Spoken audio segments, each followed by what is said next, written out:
third down work day. Got some red area work. Also changed up a little bit of our move the field periods there at the end of practice. So we can open it up. What does if Fontenot is available for them? It sounds like he will be. Just how does he change what they're able to do offensively and the challenge he is at running back today? Yeah, I mean, obviously he's a really talented player, good player. Don't know that it completely changes what their mindset is and what they want to accomplish, but it's somebody they can trust to get the ball to.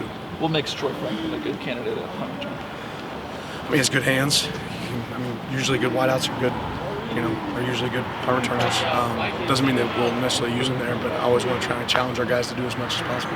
Is there a balance of maybe protecting one of your most talented guys and not putting him out there, maybe take shots? Is that something that goes into your minds when you're determining return guys? Yes.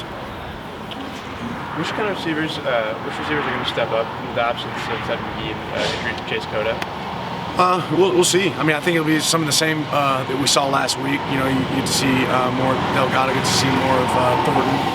But we have a good group there that's worked really hard. I think you'll see a lot of those guys be able to make a contribution to us. Does Troy move around a lot like he did with Chris, or is that just Chris's only?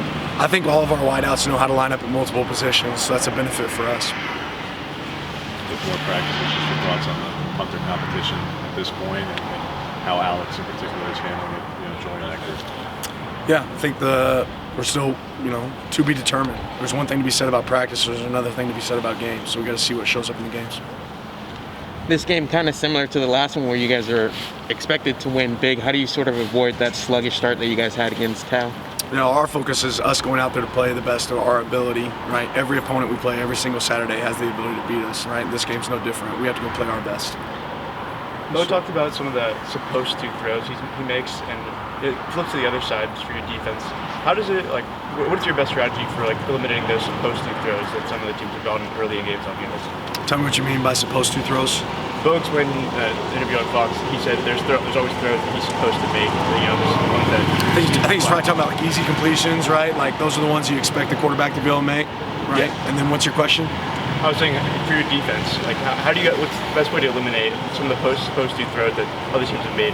Well, sometimes defensively you give up an easy completion to make sure you don't give up an explosive play, right? So I think a supposed to throw would be like a hitch to the field. It's something. Sometimes you're gonna have free access, right? As a quarterback, you're taught to take that, and defensively you're said, hey, let's see if they can go the long hard way, right? So you don't always want to take away the supposed to throws. You do want to take away the supposed to throws right on third and short. Right, so it's the element of what are you doing defensively and what are you willing to give up. How do you try to simulate who served as a 6'10" offensive lineman this week for you guys? Yeah, we didn't put anybody in stilts or anything like that. We just played with the same guys we've had. Obviously, they have some big guys up front, and that makes a difference. In the backfield, you've got a really even split. Have you seen that competition, particularly between Bucky and Noah, kind of grow over the season? I think those guys have been really consistent throughout the season in their performance on game day and the way that they've executed. I know they were showing up a little bit more in the passing game this last game. I think both of them can do a better job hitting their tracks. Really, the entire group there can do a better job of hitting their tracks as far as landmarks for our points on certain runs, and that's something they've attacked this week. Seems like Brian Addison's really improved the last month or so, just 2 interceptions back-to-back weeks. What are your thoughts on just his improvement? Where does it come from in practice to translate onto the field?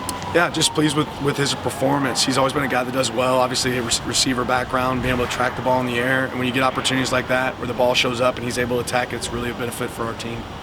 Running backs being used in the passing game has kind of grown a lot in the last decade since you've been an assistant, the coordinator, it's play clock. How do you explain this, Steve? How expansive, how much more expansive that role has become? Is it all because of a guy like Kamara and then McCaffrey who really kind of got that going, or was there? I think there's a lot of element. There's a lot of pieces to it, but I think really in 2018, 2019, teams started to get away from 6-man, 7-man protection and became more 5-man protection teams, right? Almost empty protections with backs getting out of the backfield. You see a lot of that show up. Now it's a lot harder to defend 5 guys running routes than it is 4 guys running routes or 3 guys running routes. So teams not using the back quite as much in protection, having the ability to get those guys out fast, it makes it tougher on the defense. With what you try to do simulated pressure-wise, is that one of the answers for it by way of when there's only 5 guys protecting, even if it's the line? But if you can create a little bit of confusion there, that's an element, a counterpunch to that? It can be. I mean, it can go either direction based on what coverage you're playing with it, how you're using it, and if they're tied in or, dialed into what that pressure might be. How have you seen Patrick embrace being kind of that fullback role and just what makes him so good at that? he's out there quite a bit in that role. Yeah, he's just done a really good job. Like I'm really proud of our tight end room. Again, the unselfishness they continue to show and their ability to go out and play in a lot of different roles and be used in a lot of unique situations. They've done a good job of adapting. I think it's a really versatile group. You mentioned guys like Dante and Delgado having an opportunity maybe this weekend with Chase's injury. Have you seen maybe an increase in injury from that position group this week, knowing there's an opportunity to get on the field and show what they've got? No. How do you feel about the play of your interior defensive line so far? Good at times, bad at times. I mean, I think they're anxious to get out there on the field for this game. Offensively, some of those red zone inefficiencies showed up again against Cal. How do you sort of work those in practices? Just more so situational type of drills? Yeah, we've done a couple things. I'm not going to elaborate on what we've done, but again, I've always talked about creating what happens in a game, making that happen up, a little bit more in practice. So we've had some pre-snap penalties. We've made some misreads at times.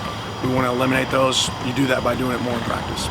How's JPJ to play, I think, all three positions for you guys? He's taking reps at center, he's obviously primarily a guard, and he's also lines up at tackle when you're in 14. So what allows him to be able to play all three?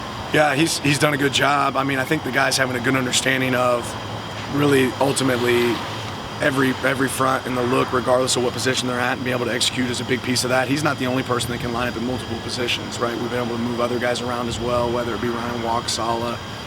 Each one of those guys, I think it's really a benefit for us if they can line up at multiple spots.